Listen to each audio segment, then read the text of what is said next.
Calendar event లాగా December మాసం వస్తుంది అంటే ఇయర్ ఎండ్ని ఎట్లా చేయాలి, ఒక సంవత్సరాంతాన్ని ఎలా చేయాలన్నప్పుడు పుస్తకాలతో చేస్తే బాగుంటుంది అనేది ఒక ఆలోచన. ఆ ఆలోచన మేరకు ప్రతి సంవత్సరం తెలంగాణ రాష్ట్రం అవతరించినప్పటి నుంచి కూడా ఎన్టీఆర్ స్టేడియంలో అత్యంత వైభవంగా హైదరాబాద్ బుక్ ఫెయిర్ ఉత్సవాలను నిర్వహిస్తూ వస్తున్నాం. సో దీంట్లో ఈసారి ఎన్నెన్నో ఆకర్షణలు ఉన్నాయి. ముఖ్యంగా పుస్తక ప్రేమికులను, సాహిత్యాభిమానులను, కళా ప్రేమికులను, కళారాధకులను, అక్షరాన్ని ఆరాధించే వారందరినీ ఆకట్టుకునే ఎన్నో ప్రత్యేక ఆకర్షణలు ఈసారి కార్యవర్గ కమిటీ రూపొందించడం జరిగింది. దానికి ప్రధానంగా నేనైతే వ్యక్తిగతంగా అభినందించాల్సిన వ్యక్తులు ఎవరంటే హైదరాబాద్ బుక్ ఫెయిర్ 37వ ఎడిషన్కి అధ్యక్షత వహిస్తున్న ప్రముఖ కవి యాకూబ్ గారికి, అలాగే దాని అధ్యక్షత వహిస్తున్నారు ఉపాధ్యక్షుడిగా ఉన్న మలుపు పుస్తకాల ప్రచురణల సంస్థల అధినేత, సాహిత్యకారుడు, అత్యంత అద్భుతమైన ప్రజా అభ్యుదయవాది బాలరెడ్డి గారు ఉన్నారు. అలాగే జర్నలిస్ట్గా, సీనియర్ జర్నలిస్ట్గా అద్భుతమైనటువంటి అనుభవాన్ని గడించిన, మేమందరం ప్రేమగా వాసు అని పిలుచుకుంటాం, శ్రీనివాసు. అలాగే మిగతా కార్యవర్గ సభ్యులందరూ కూడా జర్నలిజంలో, సాహిత్యంలో, అలాగే పుస్తక ప్రచురణలో నిమగ్నమై ఉన్న వాళ్ళే ఉన్నారు. సో వారందరూ ఈసారి ఒక పట్టుదలగా, దీక్షగా చక్కగా చేయాలి.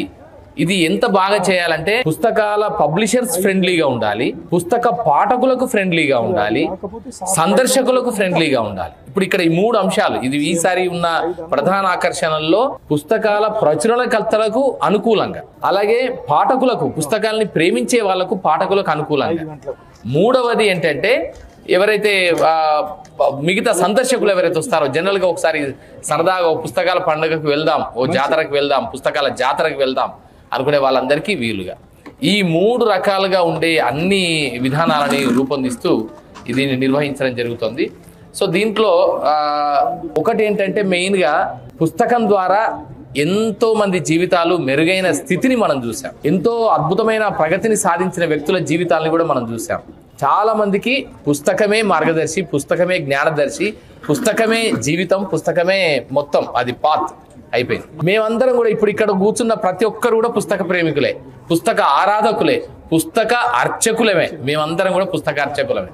నేనైతే ఖచ్చితంగా చెప్పగలను, నేను పుస్తకం చెక్కిన మనిషిని. నేను పుస్తకం చదవని రోజు, నేను చనిపోయిన రోజు 2 ఒకటే అవుతాయి, పక్కా 100%. సో అంతగా నా జీవితంలో పుస్తకం అనేది అంతర్భాగంగా మమేకమైపోయిన ఒక వ్యవస్థ. ఇప్పుడంటే మనకు చెయ్యట్లనో ఒక పుస్తకం అట్లా. సో అంతగా మమేకమైన వ్యక్తులందరూ ఎవరైతే ఉన్నారో వారందరూ కలిసి చేస్తున్న పుస్తకాల పండుగ, పుస్తకాల జాతర ఇది. ఈ పుస్తకాల జాతరని ఈసారి విభిన్నంగా చేయడం కోసం, మరింత సందర్శకులకు అనుకూలంగా చేయడం కోసం కావలసిన చర్యలన్నీ తీసుకోవడం జరుగుతుంది. సో దీంట్లో ఒక 3 అంశాలు ప్రధానంగా కనిపిస్తాయి. ఒకటేంటంటే అన్ని రకాల సాహిత్య ప్రక్రియలని ప్రతిబింబించే పుస్తకాలని ఇక్కడ షోకేజ్ చేస్తున్నాం. దాదాపు 300 పైగా స్టాల్స్, అన్ని సాహిత్య ప్రక్రియలు, అంటే కేవలం ఒక ఫిక్షను, నాన్ ఫిక్షను లేదా మిగతా అట్లా కాకుండా అన్ని రకాల సాహిత్య ప్రక్రియలు, సాహిత్యంలో కవిత్వము, కథ, నాటకము, విమర్శ, వీటితో పాటు మైథలాజికల్ ఇష్యూస్ అంటే పౌరాణిక కథనాలకు సంబంధించిన పుస్తకాలు, ఆధునిక టెక్నాలజీతో కూడిన పుస్తకాలు కూడా పెడుతున్నాం. యానిమేషన్కి సంబంధించిన పుస్తకాలు, పిల్లల్ని ఆకర్షించడానికి, పిల్లల్లో ఒక ఆసక్తిని కలిగించడానికి కావాల్సిన యానిమేషన్ రిలేటెడ్గా ఉండే గ్రాఫిక్ నావెల్స్, ఇవి కూడా అంటే లేటెస్ట్ టెక్నాలజీలో గ్రాఫిక్ నావెల్స్ ఉన్నాయి, ఆడియో బుక్స్ ఉన్నాయి. సో ఆడియో బుక్స్ కూడా దీంట్లో వస్తున్నాయి. ఎందుకంటే ఇప్పుడు చాలామంది ఏం చేస్తున్నారంటే while they are travelling FM వింటూ వెళ్తున్నారు, లేదా పుస్తకాన్ని వింటూ వెళ్తున్నారు, లేదా ఇప్పుడు OTT వచ్చిన తర్వాత కరోనా అనంతర పరిస్థితుల్లో చాలా మన జీవన శైలులు కూడా చాలా మారిపోయాయి, కొత్త విధానాలు వచ్చాయి, కొత్త సాంకేతికత వచ్చింది. ఆ సాంకేతికతని ముందు తీసుకొని ఈ పుస్తకాలని, సాంకేతికతని రెండింటిని కలిపే విధంగా కూడా ఉండే కొన్ని కొత్త స్టాల్స్ని, నావెల్ స్టాల్స్ని కూడా ఏర్పాటు చేస్తున్నాం. సో దీనికి తోడు ఏంటంటే ఇదొక 1 పాయింట్, అంటే అన్ని రకాల సాహిత్య ప్రక్రియలు, అన్ని రకాల టెక్నాలజికల్ అడ్వాన్స్మెంట్స్ని కూడా తోడు చేసుకొని ఏర్పాటు చేయడం. ఇంకోటి బాల సాహిత్యం అనేది స్పెషల్గా ఎంఫసైజ్ చేయడం. మూడవది ఏంటంటే ఎవరైతే రైటర్స్ ఉన్నారో వారందరికీ రైటర్స్కి సెపరేట్ స్టాల్ అరేంజ్ చేయడం.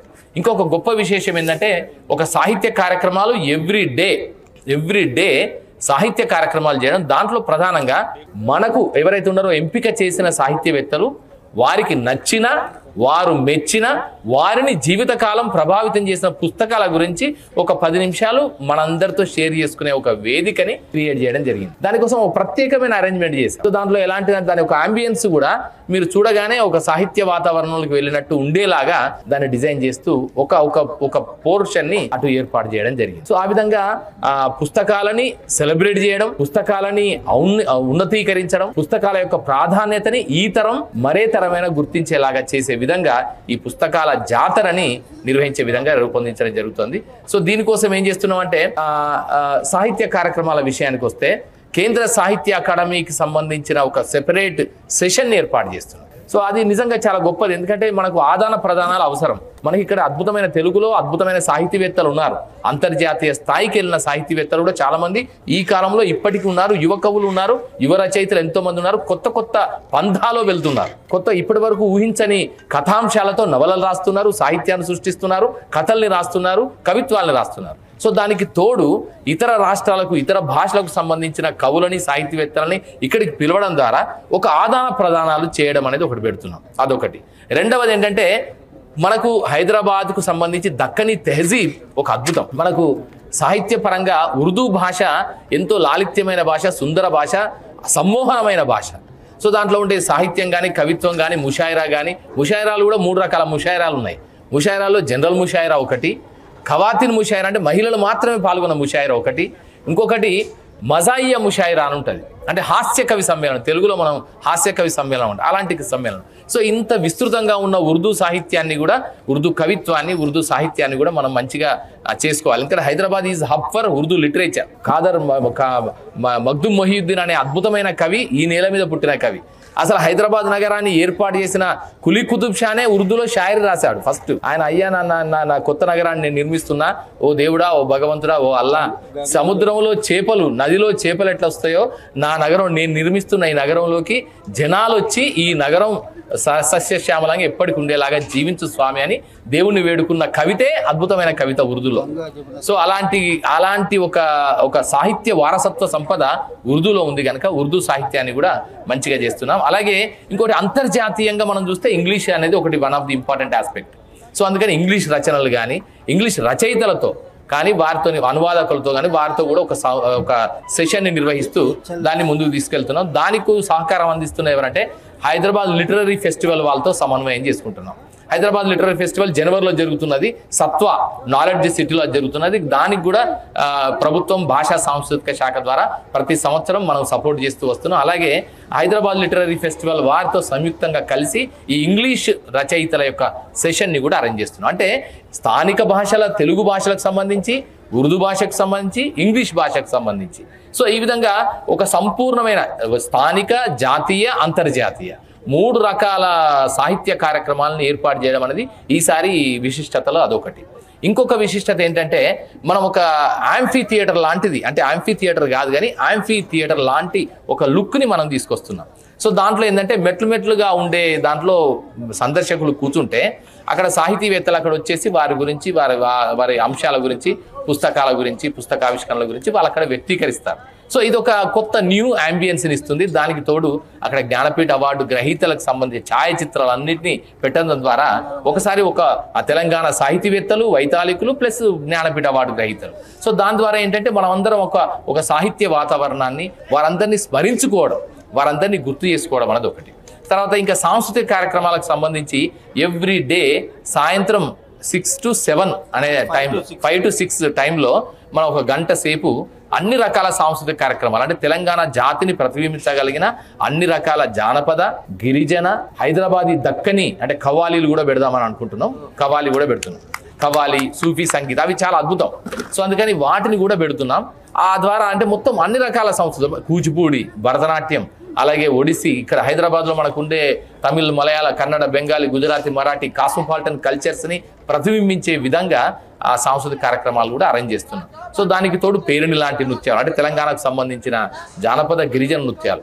సో ఇవన్నీ కూడా రోజు పెడుతూ ఇక్కడికి వచ్చే దాదాపు 10 లక్షల మంది 10 రోజుల్లో మనకు మినిమం 10 నుంచి 20 లక్షల మంది వస్తారని ఒక అంచనా ఉంది. ఆ 20 లక్షల మంది ప్రజలకు ఒక సాహిత్య, సాంస్కృతిక, జ్ఞానాత్మక అంశాలని పరిచయం చేయాలనేది ఇక్కడ లక్ష్యం. అంటే ఒక ట్రైపార్టైట్, త్రిముఖ వ్యూహంతో ఇది వెళ్తున్నాం. సాహిత్యపరమైన అంశాలు తెలియజేయాలి, జ్ఞానాత్మకపరమైన అంశాలు, సాంస్కృతికపరమైన అంశాలు. ఈ 3 అంచెల వ్యూహంతో, ఆ త్రిముఖమైన వ్యూహంతో ఈసారి ఈ 37వ బుక్ ఫెయిర్ని మనం అద్భుతంగా చేయడానికి సంకల్పం తీసుకోవడం జరిగింది. దీనికి అందరూ సహకరిస్తున్నారు. ప్రభుత్వ పరంగా భాషా సాంస్కృతిక శాఖ గౌరవ మంత్రివర్యులు జూపల్లి కృష్ణారావు గారు, హైదరాబాద్ ఇన్ఛార్జ్ మినిస్టర్ పొన్నం ప్రభాకర్ గారు, వారందరి యొక్క సహకారం మనకు ఉంది. సో వారు ప్రత్యేకంగా నాకు చెప్పారు, జూపల్లి కృష్ణారావు గారు గౌరవ మంత్రివర్యులు స్పెషల్గా చెప్పి ఈసారి మనం అద్భుతంగా చేయాలి, దీనికి సంబంధించి అన్ని సహకారాలు అందించాలంటే వెంటనే ఇమ్మీడియట్గా ఈ ఎన్టీఆర్ స్టేడియంని మొత్తం మన హైదరాబాద్ బుక్ ఫెయిర్ వారికి మొత్తం ఉచితంగా ఇవ్వడం జరిగింది. సో దానివల్ల ఏంటంటే వారికి చాలా వరకు మరిన్ని మంచి కార్యక్రమాలు చేయడానికి కావాల్సిన ఒక సౌలభ్యం హైదరాబాద్ బుక్ ఫెయిర్ నిర్వాహకులకు దొరుకుతుంది. దట్టు ఈసారి ఉన్న నిర్వాహకులు చాలా పట్టుదలతో ఉన్నారు, దీక్షతో ఉన్నారు. మరింత పుస్తకాల జాతరని మరింత చేరువ చేయాలి, ప్రజలకు మరింత చేరువ చేయాలనే లక్ష్యంతో ఉన్నారు కనుక వారి లక్ష్యానికి తగినట్టుగానే ప్రభుత్వం భాషా సాంస్కృతిక శాఖ వారికి సహకారాన్ని అందిస్తూ వారి మార్గదర్శనంలో వారంతా కలిసి నిజంగా చెప్పాలంటే ఒక డెమోక్రటిక్ స్పిరిట్తో, ఒక ప్రజాస్వామ్య స్ఫూర్తితో ప్రజలందరికీ అనుకూలంగా ఉండే విధంగా, పాఠకులందరూ మెచ్చే విధంగా ఉండేలాగా ఈ కార్యక్రమం రూపొందించడం జరిగింది. దీనికి తోడు ఇంకొకటి ఏంటంటే తెలంగాణ జాతి గర్వించదగిన అత్యంత అద్భుతమైన ఆదివాసీ గిరిజన కళాకారుడు Gussadi Kanakaraju. He is the first person to win the prestigious Padmashri award from tribal culture from Telangana. So అలాంటి కనకరాజు గారు ఇటీవలే వారు పరమపదించారు. వారి స్మారకంగా ఒక వేదికని రైటర్స్, ఎందుకంటే ఆయన మౌఖిక సాహిత్యంలో అద్భుతంగా చేశాడు. ఆయన దానికి లిఖిత రూపంలో లేకపోవచ్చు కానీ ఆయన చేస్తున్నాం మేము ఆ గుస్సాడి గోండి భాషలో ఆయన చెప్పిన కథలు ఏవైతున్నాయో వాటన్నిటిని గ్రంథస్థం చేసే ప్రయత్నం చేస్తున్నాం.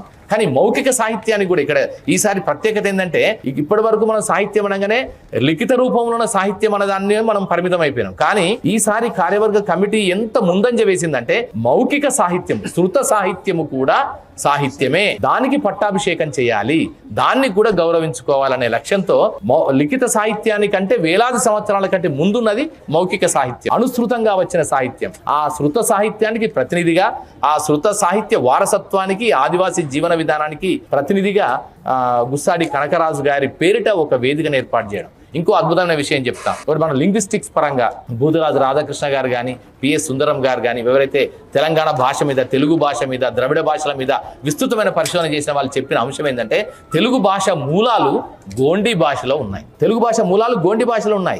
గోండి భాషకు లిపి లేదు కానీ తెలుగు భాష మొత్తం పుట్టిన దాంట్లో మొదట్లో గోండి భాష నుంచి ఉంది. ఆ గోండి భాషా సంస్కృతికి కొలువు నెలవు గుస్సాడి కనకరాజు.